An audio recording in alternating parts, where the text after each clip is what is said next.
Hi friends, good morning. आप सबको हमारे new others classes YouTube channel में स्वागत है। तो चलिए आज के वीडियो में हम लोग पढ़ते हैं भारत का संवैधानिक विकास। सबसे पहले हम देखते हैं कि भारत के संविधान का विकास किस प्रकार से हुआ। तो हम लोग जैसा कि जानते हैं कि सन 1600 ईस्वी में ब्रिटिश ईस्ट इंडिया कंपनी जो है भारत आता है। 1600 ईस्वी में ईस्ट इंडिया कंपनी व्यापार करने के उद्देश्य से भारत आता है ना। 1600 ईस्वी में ईस्ट इंडिया कंपनी जो है व्यापार करने के उद्देश्य से भारत आता है ना।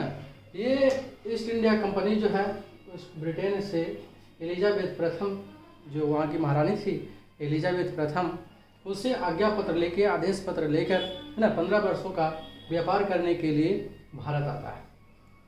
चूँकि ये तो आया था भारत व्यापार करने के लिए, लेकिन धीरे धीरे भारत व्यापार करने के समय क्या हुआ कि भारत से है जो काफ़ी धन रुपया कमाया, काफ़ी धन दौलत अर्जित किया और उसे जो है क्या करता था, वापस ब्रिटेन लेके चला जाता था।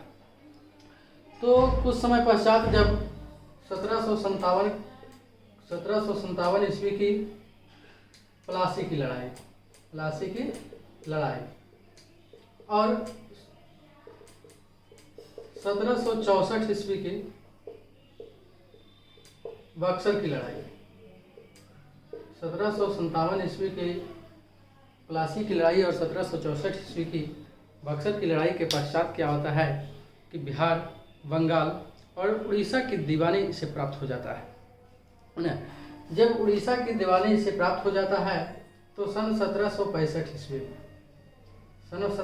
ईस्वी में इसे क्या होता है, बिहार, बंगाल और उड़ीसा की दीवानी प्राप्त हो जाता है और यह यहाँ धीरे धीरे जो है क्या करता है, प्रशासन के रूप में काम करना शुरू कर देता है।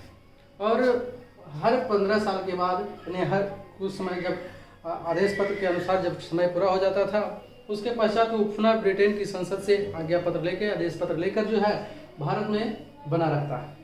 और ऐसा करते करते वो 1858 ईस्वी तक रहता है। कब तक रहता है? 1858 ईस्वी में। 1857 ईस्वी में जब एक क्रांति होती है, 1857 की क्रांति, उसके बाद जो है ब्रिटेन की संसद जो है यहाँ का शासन अपने हाथों में ले लेता है और डायरेक्ट यहाँ का शासन चलाना शुरू करता है ना। तो इस प्रकार इस क्रम में धीरे धीरे जो ब्रिटेन संसद द्वारा कानून बनाया गया, जो रूल बनाया गया है ना, उसी से धीरे धीरे जो है हमारे भारत के संविधान का विकास हुआ है। तो चलिए भारत के संविधान के विकास को हम दो वर्गों में बांटते हैं। एक वर्ग ब्रिटिश ईस्ट इंडिया कंपनी के अंतर्गत और दूसरा ब्रिटिश क्राउन के अंतर्गत है ना।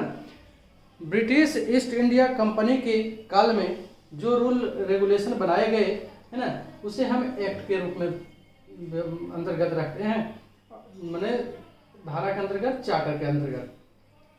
और ब्रिटिश क्राउन के अंतर्गत जो भी, यानी कि 1858 ईस्वी से लेकर के हमारे देश की आज़ादी तक जो भी रूल रेगुलेशन लागू किया गया ब्रिटिश संसद द्वारा, उसे हम अधिनियम के रूप में जानते हैं। तो चलिए हम इसको आज टॉपिक वाइज टॉपिक अध्ययन करेंगे है ना, कि किन कौन सा नियम जो है अंग्रेजों द्वारा लागू किया गया ईस्ट इंडिया कंपनी के अंतर्गत और कौन सा रूल लागू किया गया ब्रिटिश क्राउन के अंतर्गत, और बारी बारी से फिर हम इसका अध्ययन करेंगे।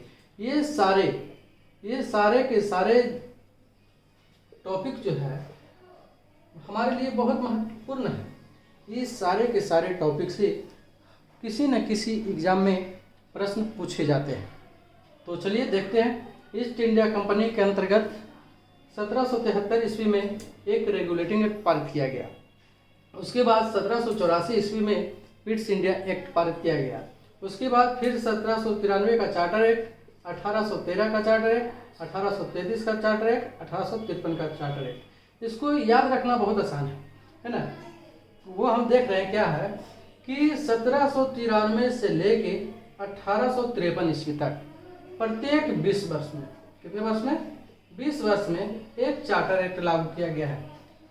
1793 प्लस 20 वर्ष है ना, 1813 फिर प्लस 20 वर्ष तो 1833, फिर प्लस 20 वर्ष तो 1853, है ना। कभी कभी मान लीजिए 1813 से के चार्टर के एक्ट के द्वारा कोई आपसे प्रश्न पूछ लिया जाए और ऑप्शन में रहे 1793, 1700, या फिर आपको दे दिया 1805, फिर दे दिया 1813, फिर दे दिया 1821, तो हम ऑप्शन से साट सकते हैं कि इसका ऑप्शन या तो 1813 होगा या 1793, न कि 1805 और 1821।